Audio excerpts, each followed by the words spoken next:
iyo ntumva kugira ngo amutwikurure hanyuma tubabaze amagambo akurikira.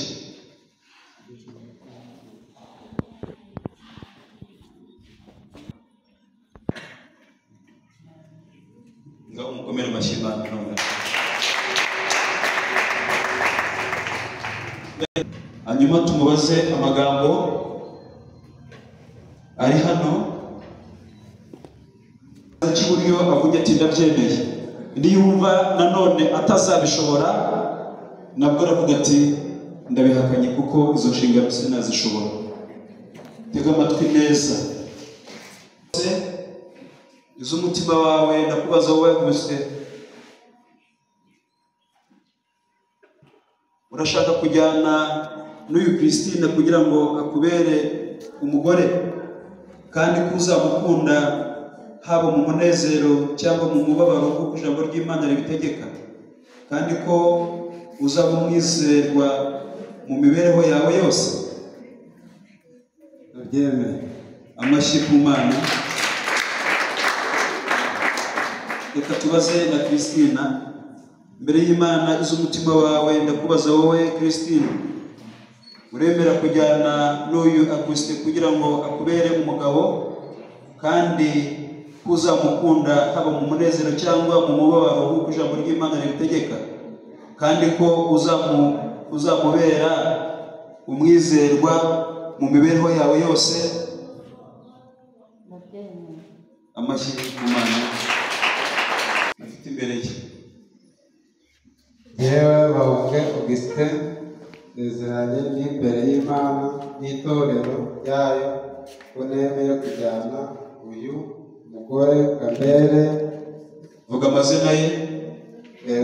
Uyu mugore Akimana Marie Christine ngo ambere umugore dushyingiranywe mu itorero. Nzabana nawe nkurikije itegeko ry'Imana, nzamukunda yaba ari mu buzima cyangwa arwaye, tubyaye cyangwa tutabyaye, mu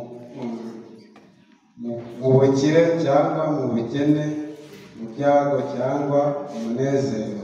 Nzakomeza kuba umwizerwa nateshutse ku nshingano zanjye. Sinzigera nifuza abandi bagore, tuzabana akaramata kugeza ubwo tuzatandukanywa n'urupfu cyangwa Yesu Kristo agarutse kujyana itorero rye. Imana ibifashije. Amashyi ku Mana. Reka Njyewe Akimana Marie Christine, nsezeranye ndi imbere y'Imana n'itorero ryayo ko nemeye kujyana n'uyu Bahunge Auguste mbabere umugabo dushyingiranywe mu itorero. Nzabana nawe nkurikije itegeko ry'Imana, nzamuganirikira yaba ari muzima cyangwa arwaye, tubyaye cyangwa tutabyaye, mu bukire cyangwa mu bukene, mu byago cyangwa mu munezero. Nzakomeza kuba umwizerwa nateshutse ku nshingano zanjye. Sinzigera nifuza abandi bagabo, tuzabana akaramata kugeza ubwo tuzatandukanywa n'urupfu cyangwa Yesu Kristo agarutse kujyana itorero rye ryera. Imana izabimfashemo. amashyi ku Mana.